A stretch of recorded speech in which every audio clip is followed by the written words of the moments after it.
Bonjour à tous, bonjour aussi aux personnes qui sont en ligne. Je vous souhaite d'avance un bon sabbat. Avant de commencer la louange, j'aimerais partager un petit message qui m'est arrivé cette semaine. Pendant un moment de doute et que je partageais avec mes cousines, on était un peu stressés et d'un coup, ma sœur a reçu un message qui lui disait « Ne t'inquiète pas, tout va bien se passer. Continue à garder ta foi en Dieu, il n'en a pas fini avec toi. » J'espère que ce message m'a accompagnée pendant toute la semaine, si j'avais des moments un peu où je stressais ou quoi que ce soit, et j'espère que ce message va rester également avec vous pendant cette semaine. Je vous invite à vous lever pour que nous chantions ensemble « En toi Seigneur, j'ai mis ma confiance ».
Prions notre Dieu. Seigneur, c'est vrai que nous voulons te bénir ce matin parce que toi, tu nous bénis tous les jours, tu nous bénis tout le temps et nous sommes très reconnaissants pour tout ça. Seigneur, sois avec ton Église. Nous avons besoin de ta présence, nous avons besoin de tes conseils et nous avons besoin de ta parole. Seigneur, que tu puisses être avec Giuseppe qui va partager le pain ce matin, qui va nous donner le message qui vient de ta part et que nous puissions être réceptifs. Nous te demandons aussi, Seigneur, que tu sois avec ceux qui sont à la maison, avec ceux qui sont malades, qui ont besoin de temps pour guérir et que tu leur apportes la guérison. Sois avec nous, Seigneur, ce sabbat. Bénis nos familles et sois avec nous. Nous avons besoin de ta présence, nous avons besoin de tout ce que tu veux bien nous donner ce matin. Pardonne-nous nos péchés, Seigneur, et aide-nous à pardonner les autres. Au nom de Jésus, Amen. Comme nous venons de le chanter avant la prière, le Seigneur en qui nous mettons notre confiance, nos espoirs, peut répondre à tous nos souhaits et à tous nos désirs. Et c'est auprès de ce Dieu-là que et je suis sûre vous aussi, souhaitez rester, grandir. Je vous invite à chanter C'est auprès de Dieu.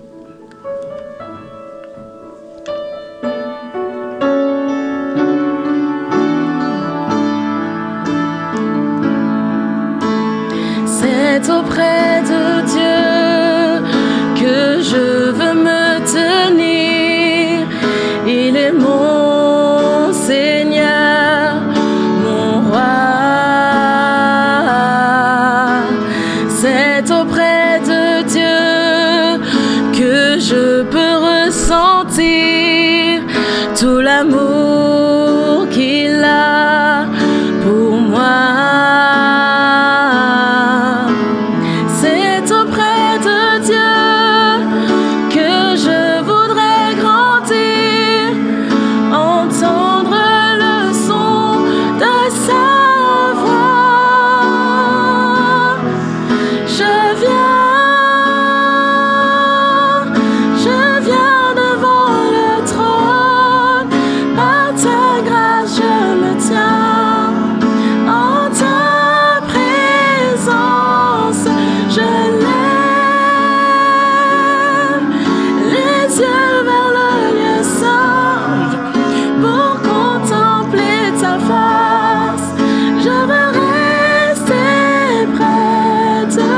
Je vous invite à reprendre le chant encore une fois. C'est auprès de Dieu que je veux me tenir. Il est mon Seigneur, mon roi. C'est auprès de Dieu que je peux ressentir tout l'amour qu'il a.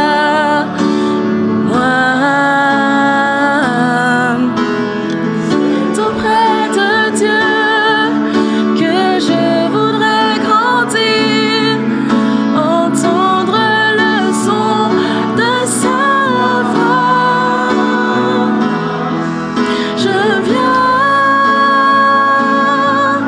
Je viens devant le trône, par ta grâce je me tiens.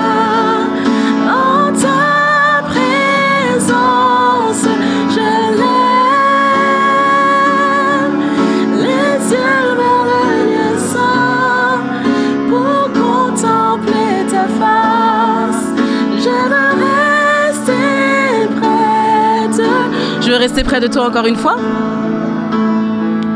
Je veux rester près de toi. Je vous invite à vous asseoir. Quand l'Esprit de Dieu habite en nous, on est capable de faire de grandes choses. Et ainsi, comme David, on peut célébrer notre Dieu par différentes façons, en chantant, en priant, en le louant et aussi en dansant. Donc soyons dans la joie, comme David, en entonnant le chant suivant, quand l'Esprit de Dieu habite en nous.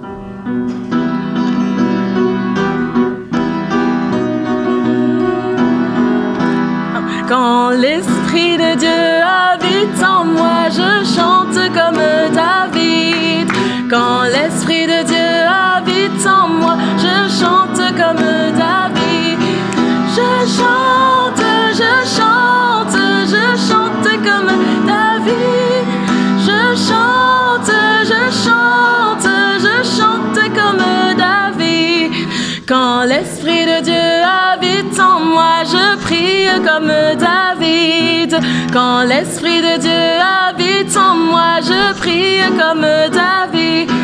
Je prie, je prie, je prie comme David. Je prie, je prie, je prie comme David. Quand l'Esprit de Dieu habite, je loue comme David. Habite en moi, je loue comme David. Quand l'Esprit de Dieu habite en moi, je loue comme David. Je loue, je loue, je loue comme David. Je loue, je loue, je loue comme David. Quand l'Esprit de Dieu habite en moi, je danse comme David. Quand l'Esprit de Dieu habite en moi, je danse comme David. Je danse, je danse, je danse comme David. Je danse, je danse, je danse comme David. Amen. J'invite les enfants à s'avancer pour leur histoire.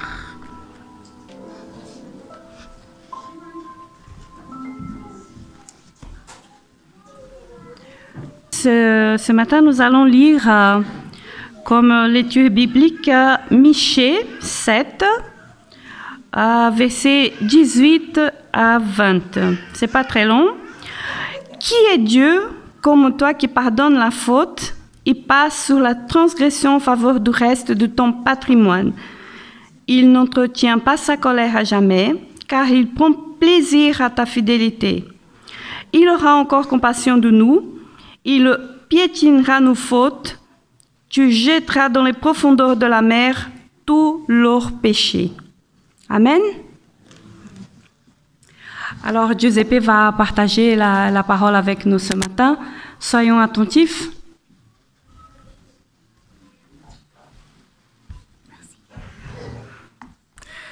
Bon sabbat. Vous allez bien? Pour qui la semaine a été particulièrement dure?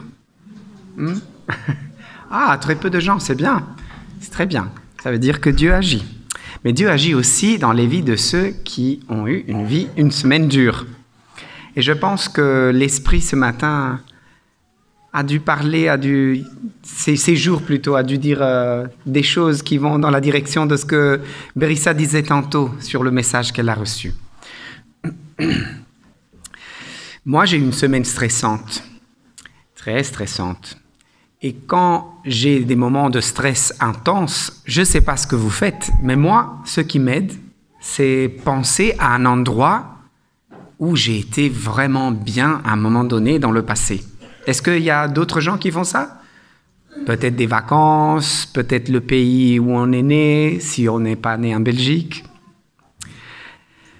Et mon fils fait la même chose. Souvent, quand il est un peu triste, quand il fait moche pendant trop longtemps, il fait « Papa, quand est-ce qu'on va à l'autre Italie ?» Lui, pour lui, aller à la mer, c'est l'autre Italie. Donc, quand est-ce qu'on va à l'autre Italie? Je dis « Ouais, il faudrait aller bientôt à l'autre Italie. » Parce que pour ceux qui sont nés à côté de la mer, vous savez que si vous ne l'avez pas tout près, parfois c'est dur.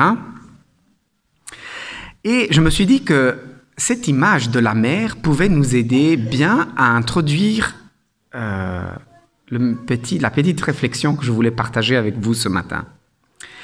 Alors, j'ai quelques petits faits sur la mer, les océans. Donc, est-ce que vous savez combien, est-ce que vous connaissez plutôt le pourcentage de la surface de la Terre qui est recouverte par l'eau? 70, à peu près 70, un peu plus que 70%. Mais est-ce que vous saviez aussi que la mer produit de l'oxygène? Qui savait que la mer produit de l'oxygène? Ben oui. Quelqu'un dit « Ah ben oui ». Je ne sais pas, moi je ne vois pas dans ma main levée. Mais bon, c'est bien, la mer produit de l'oxygène. Est-ce que vous savez combien de l'oxygène que nous respirons, la mer produit? Qui dit 10? Qui dit 80? Ah, vous savez que la mer produit de l'oxygène, vous ne savez pas combien? 14%? Non. C'est 50%. C'est la moitié. Quand on dit que les forêts sont le poumon vert de la Terre, eh bien, on peut bien dire que la mer, les océans sont le poumon bleu de la mer. Et les océans absorbent à la fois aussi l'excès de chaleur qui est généré par toutes les activités de l'être humain, les fameux gaz à effet de serre. Et donc, de cette manière-là, ils contribuent à atténuer les effets de nos actions. Et on estime, dernier fait pour introduire, que moins de 10% de la planète bleue, comme on définit les océans, a été explorée. En particulier, les fonds marins et les grandes profondeurs. Les grandes profondeurs de notre planète qui ont tant inspiré des écrivains, des auteurs. Qui a lu Jules Verne, ici, de la génération précédente? Ah, voilà, 20 000 lieues sous les mers. Hein? Beaucoup d'imagination peut déclencher de cette allure mystérieuse que les océans ont. Et la mer a aussi pas mal de symbologie. On retrouve plutôt beaucoup de symbologie derrière l'image de la mer dans la Bible. Il y a vraiment beaucoup de symboles. Parfois, ça indique beaucoup de population, beaucoup de difficultés, parfois la confusion et même parfois la mort.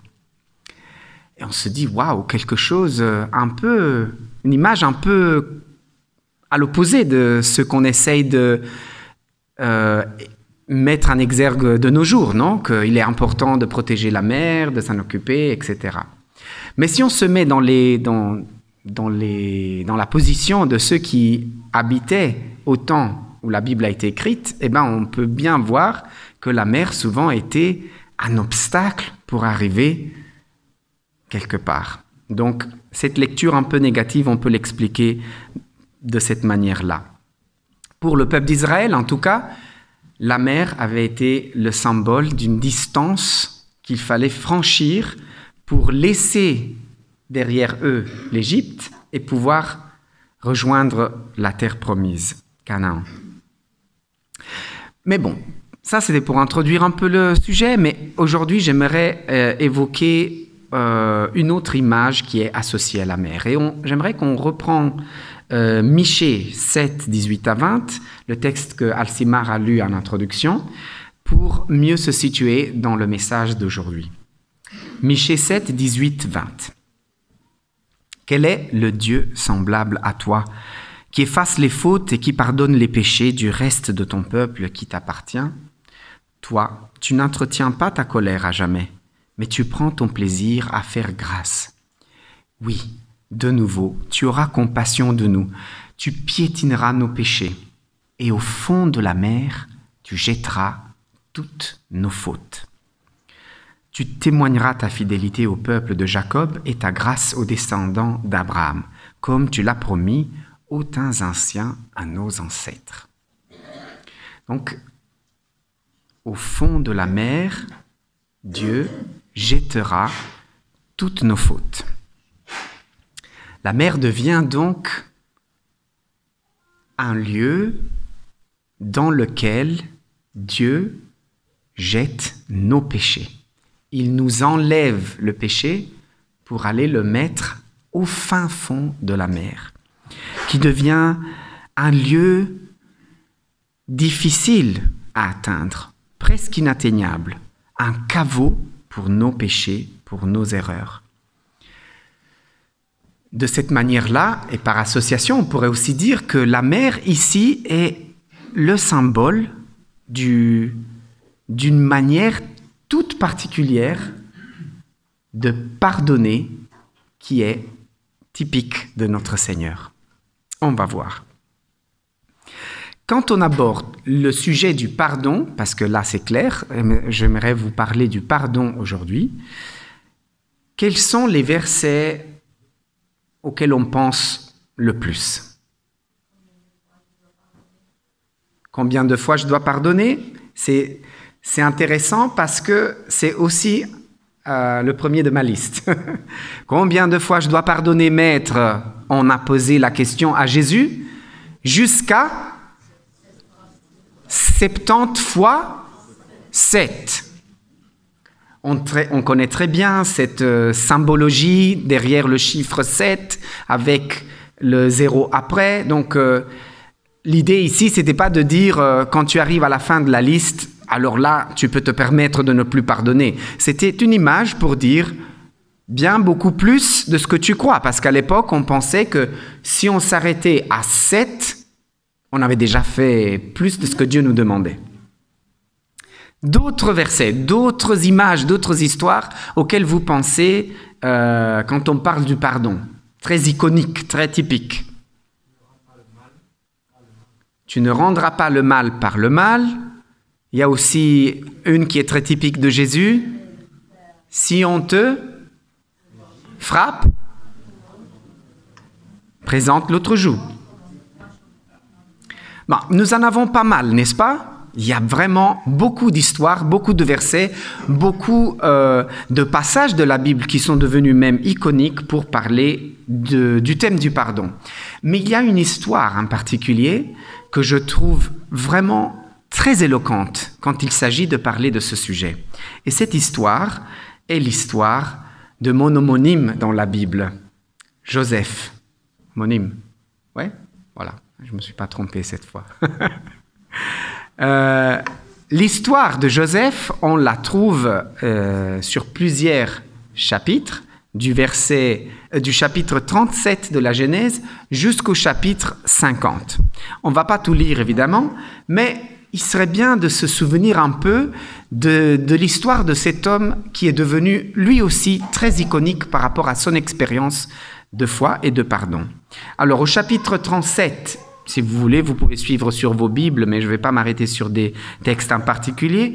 On apprend qui est Joseph, le fils de Jacob et de Rachel, le fils préféré auquel on avait donné quoi ? Une très belle robe multicolorée, qui était par contre pas très apprécié par ses frères, par ses 11 frères qui déjà n'avaient jamais vraiment avalé cette histoire de la veste. Pourquoi lui, une veste spéciale, alors que nous, pas. Après, il avait commencé à faire le malin avec ses interprétations de rêves, n'est-ce pas ? Et finalement, il était aussi un rapporteur, parce qu'il allait toujours dire au père tout ce qui se passait de pas bon dans la vie de ses frères. Donc, il y avait des raisons pour lesquelles les frères ne l'aimaient pas trop. Un jour, ils n'en peuvent plus, ils commencent à parler de comment se débarrasser de lui, on est toujours au chapitre 37. Et Judas a cette idée de le vendre à la première caravane d'Ismaélites qui part vers l'Égypte. Au chapitre 39 à 41, nous découvrons la vie de ce personnage en Égypte, vendu par les Ismaélites au capitaine qui était le capitaine de la garde du pharaon, Potiphar. On sait très bien qu'il rapidement gagne la confiance de son chef, de son maître, et rapidement il devient un grand responsable de sa maison. Mais il y a l'histoire de sa femme qui essaye de coucher avec lui, mais finalement il ne veut pas, et il se retrouve où ? En prison. Mais même en prison, ses capacités, ses dons lui permettront de se faire remarquer. Il y a le rêve de l'échanson, du boulanger, le chef de la prison le prend encore une fois sous son aile pour qu'il puisse gérer quelque chose. Et quand Pharaon finalement est troublé, l'échanson se souvient de lui et il l'appelle à la cour du Pharaon. Donc Joseph a une renaissance, il revient au pouvoir, il devient le deuxième dans tout le pays et il reçoit la tâche très importante de préparer une stratégie de résistance à la famine qui allait arriver bientôt. Famine, chapitre de 42 à 44, qui pousse Jacob à demander à ses enfants d'aller chercher du blé en Égypte, parce que la nouvelle avait voyagé à l'époque, même si pas rapidement, aussi rapidement que de nos jours, mais ils avaient appris que même si en Israël et autour, il n'y avait pas, il y avait rien, en Égypte, il y avait quelque chose. Alors, les frères partent, ils se retrouvent devant Joseph, ils ne le reconnaissent pas, lui, il les reconnaît, et après, on se retrouve devant le moment clou de l'histoire auquel je voulais vous amener, c'est-à-dire le moment où Joseph commence à être tenté. Tenté de faire quoi? De se venger, parce que lui, il les a reconnus. Il apprend qu'il y a un nouveau petit frère qui est devenu le préféré de papa, Benjamin, et il décide de les mettre un peu, sur les braises. Et il dit, qu'est-ce que j'en sais si vous n'êtes pas des espions? Allez chercher votre dernier frère et on verra si vous dites la vérité. Le test continue. Il ramène Benjamin, ils étaient un peu préoccupés. Après, il concocte cette stratégie pour essayer de les mettre dans une situation difficile, c'est-à-dire de prétendre de les trouver avec les mains dans le pot. Parce qu'il fait cacher une coupe dans le bagage de Benjamin et il y a toute l'histoire que vous connaissez. Il menace de faire de ce petit frère un esclave.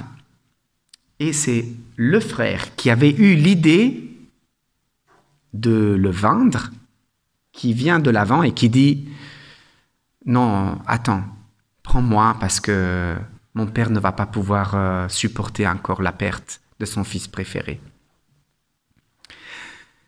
Ce témoignage du frère qui avait été parmi les bourreaux de Joseph fait finalement changer quelque chose en lui et il se retrouve face à une décision.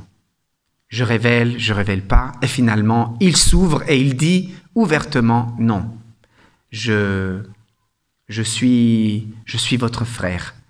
Et il explique.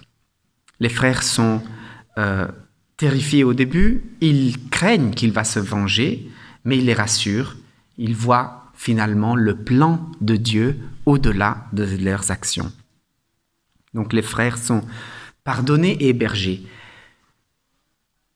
Mais l'histoire ne se termine pas comme ça, n'est-ce pas?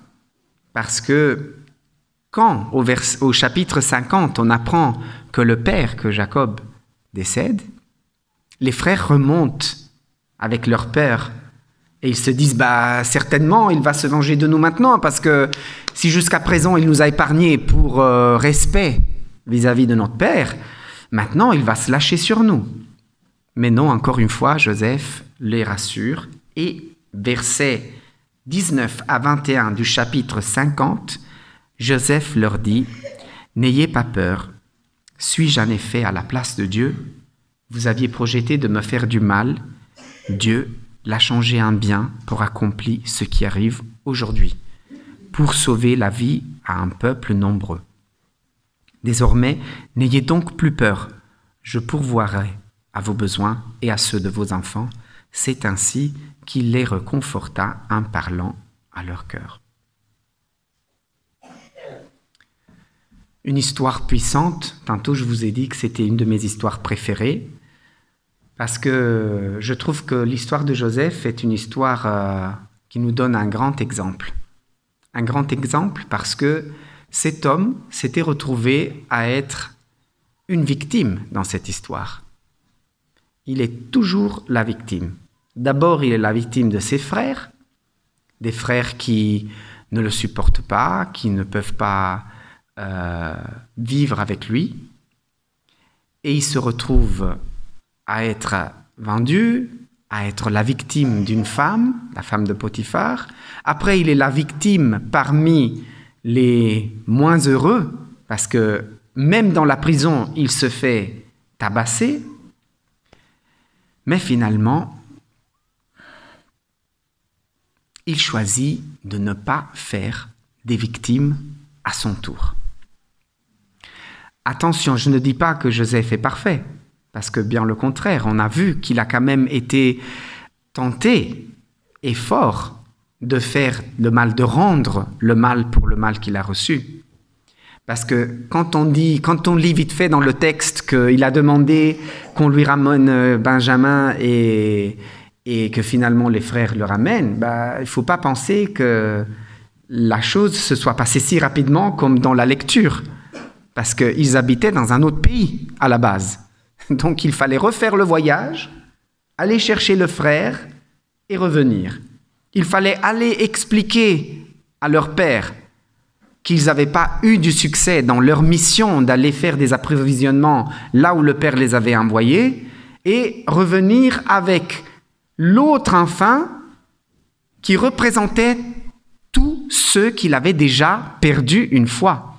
Donc ce n'est pas simple ce que ses frères sont obligés de vivre quand Joseph décide de les tester.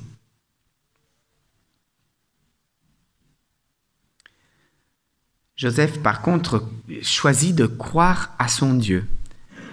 Il choisit finalement d'ouvrir son cœur face à ce témoignage de repentance que son frère lui montre sans le savoir. Il choisit de vivre selon le sens, à proprement dire, de son nom. Est-ce que vous savez quel est le sens du mot Joseph?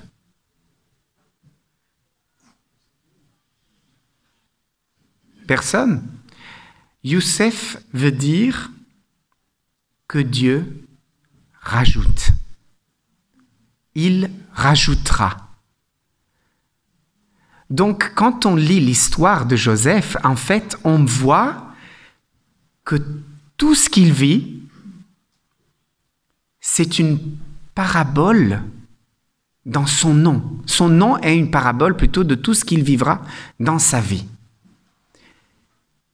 Il manque d'une famille, il avait une famille, il perd sa famille, il pourra reconstruire une famille parce que Dieu va pouvoir lui donner une nouvelle famille en Égypte.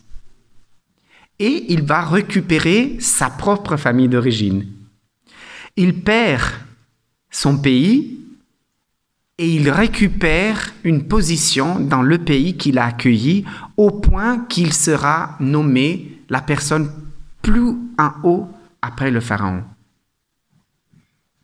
On pourrait dire même qu'il perd l'honneur au début parce qu'il n'a même pas, aux yeux de son père, droit à être,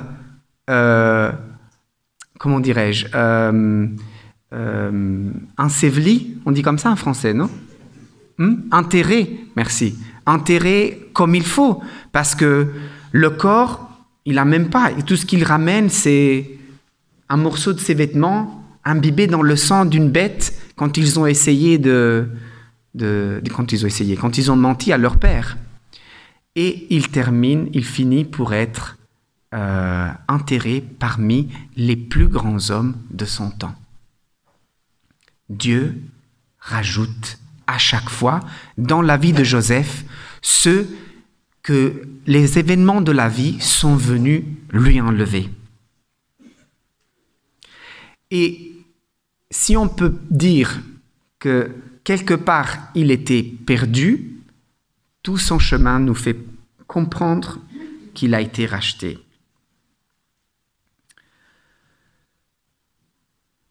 Le changement a pu aussi venir par l'action de Dieu à travers cette demande de pardon indirect qui vient via Judas.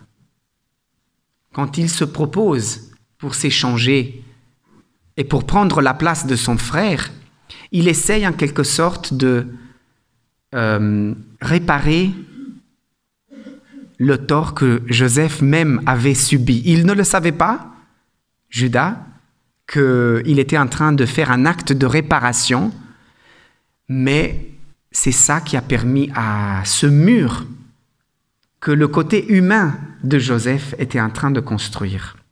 Donc, on voit bien que quand il s'agit de pardonner, il y a une double dimension. il y a un pardon qui doit être demandé et il y a un pardon qui doit être donné. Je me suis dit pas mal de fois que même si je porte le même prénom de ce personnage de la Bible, j'aimerais avoir 1/10 de la morale qu'il a pu avoir.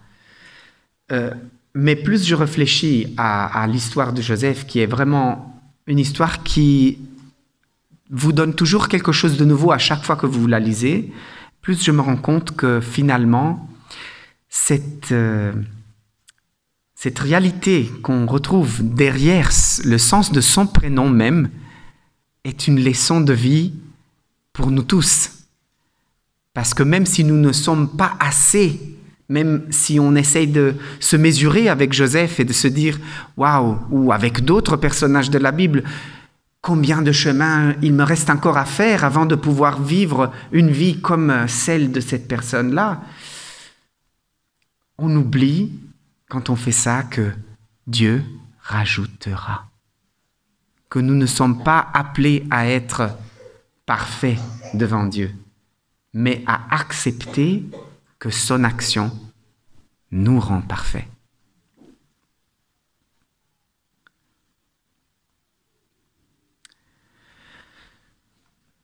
L'histoire de Joseph me fait penser aussi à un autre verset que nous trouvons dans 1 Pierre 4,8. Je vous invite à prendre vos Bibles à 1 Pierre, chapitre 4, verset 8. C'est un autre verset iconique qui revient à chaque fois qu'on pense à la question du pardon. Et il dit, Pierre, dans cette première lettre, « Avant tout, aimez-vous ardemment les uns les autres, car l'amour garde le silence sur un grand nombre de péchés. » Quand on est confronté au mal que nous avons ramené dans la vie de ceux et celles qui sont autour de nous, souvent on essaye de faire comme Judas.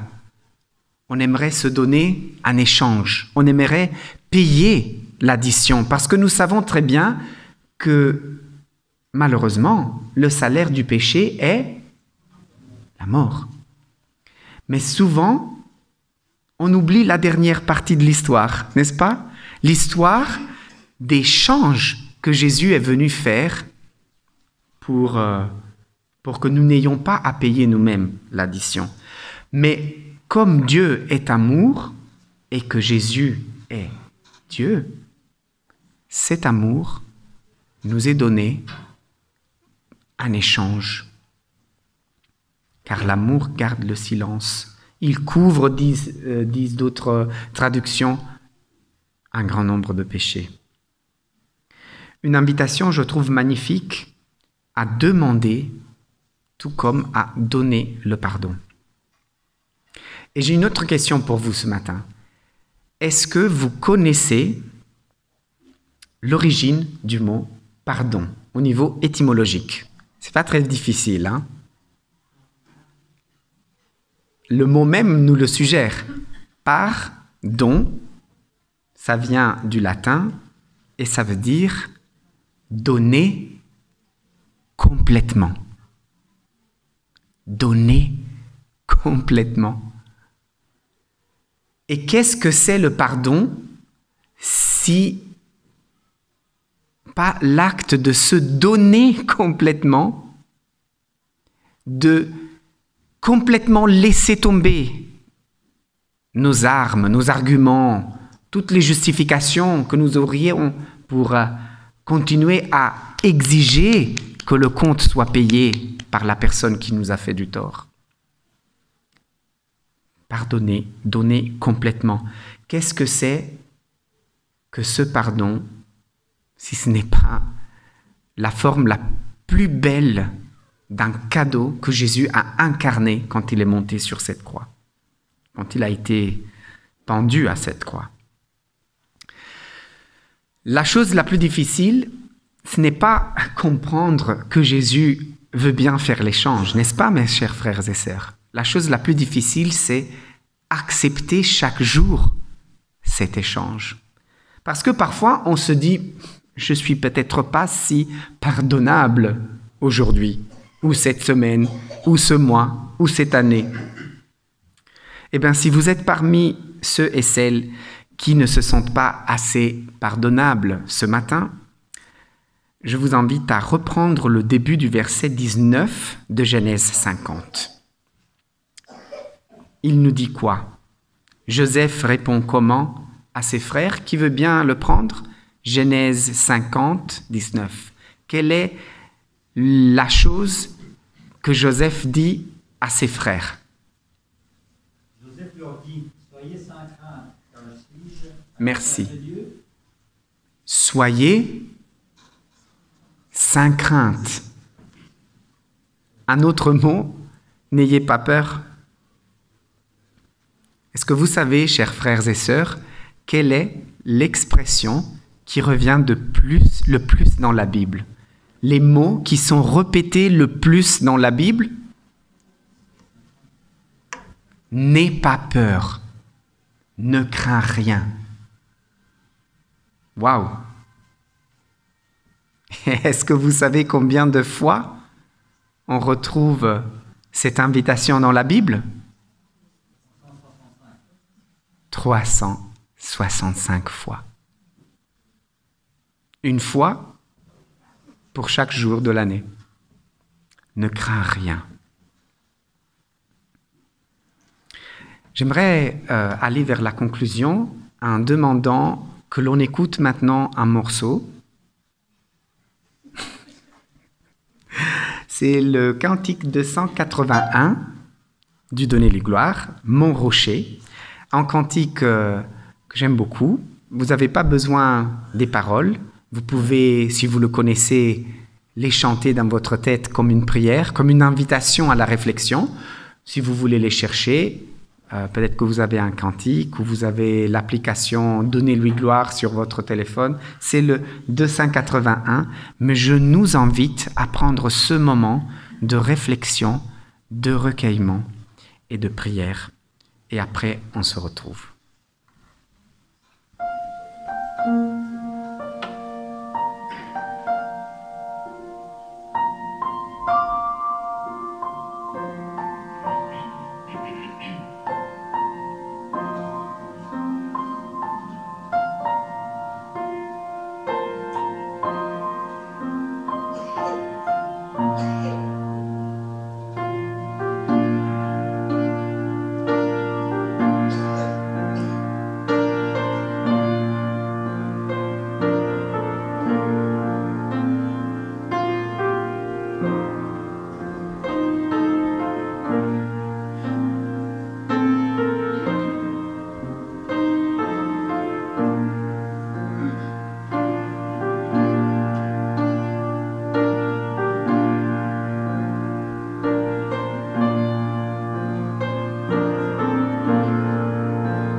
Quel est le Dieu semblable à toi, qui efface les fautes et qui pardonne les péchés du reste de ton peuple qui t'appartient?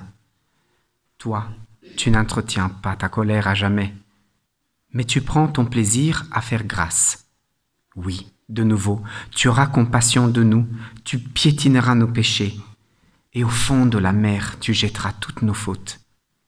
Tu témoigneras ta fidélité au peuple de Jacob et ta grâce aux descendants d'Abraham, comme tu l'as promis aux temps anciens à nos ancêtres.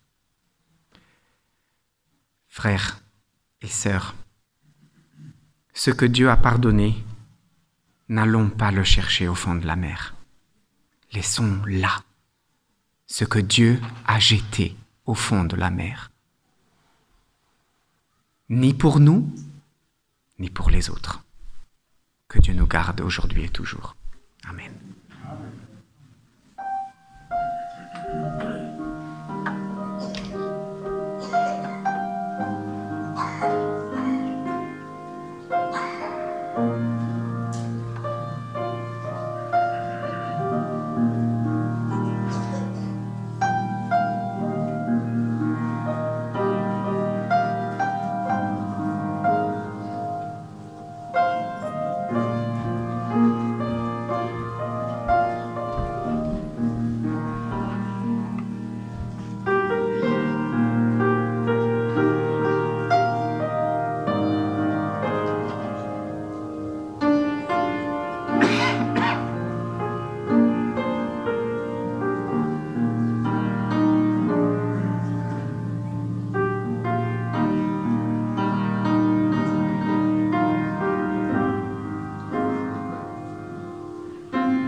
Comme nous venons de l'entendre, donner son pardon ou accepter le pardon, c'est comme une quête à la paix. Bien que cela puisse être difficile entre nous humains, on peut être sûr qu'il y a une personne où on pourra toujours trouver cette paix. Et cet endroit, c'est en Jésus-Christ, notre réconfort et notre plus grand bien. Je vous invite à vous lever pour que nous chantions ensemble en Jésus seul.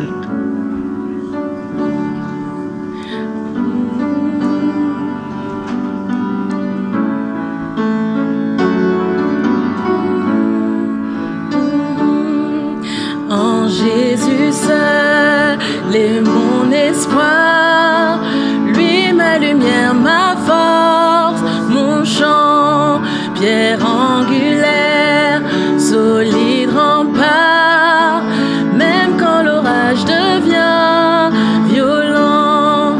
Oh quel amour, oh quelle paix, les luttes cessent, la peur se tait. Mon réconfort, mon plus grand bien, dans l'amour de Christ je me tiens. En Jésus seul, Dieu s'est fait chair, dans un enfant, oh quel mystère, ce don d'amour, de sainteté, haï par ceux qui vint sauver. Jusqu'à la croix, il s'est livré, sur lui la colère est tombée. Tous mes péchés, il les a pris, par l'amour de Jésus, je vis en paix, je meurs sans crainte, gardé par la puissance du Christ, du premier cri au dernier souffle. Jésus est maître de ma vie, le plan des hommes ou du malin ne peut m'arracher de sa main, et qu'il revienne ou me rappelle, par la force du Christ je tiendrai.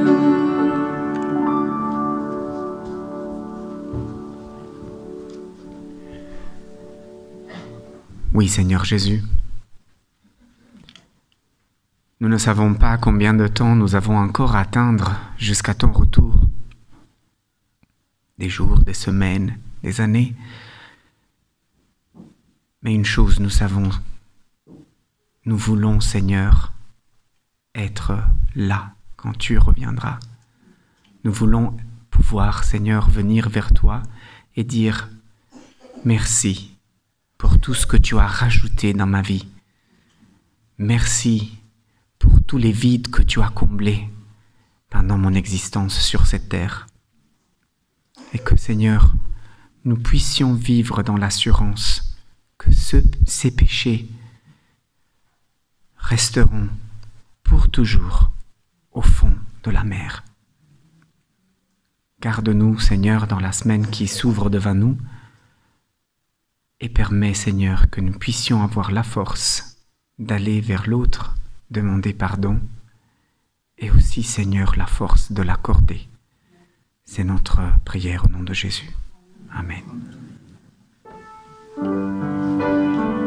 Demandons que la grâce et l'amour de Jésus nous accompagnent tout au long de cette semaine.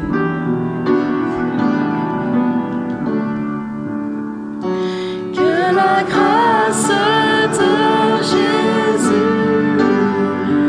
et l'amour de Dieu le Père et la communion du Saint-Esprit qui vit en nous, que la grâce de Jésus et l'amour de Dieu le Père et la communion du Saint-Esprit en nous demeure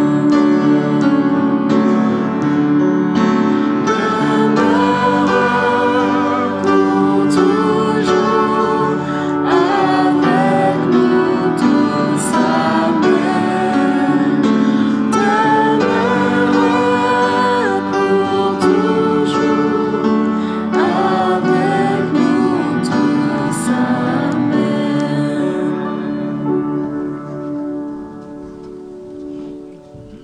Recevons la bénédiction du Seigneur pour nous ce matin. Que le Seigneur te bénisse et te garde. Que le Seigneur fasse briller sa face sur toi et accorde sa grâce. Que le Seigneur lève sa face vers toi et te donne la paix. Bon sabbat à tous, que le Seigneur nous garde ce sabbat et qu'il puisse nous accorder une bénédiction élargie pour nos familles. Amen. Amen.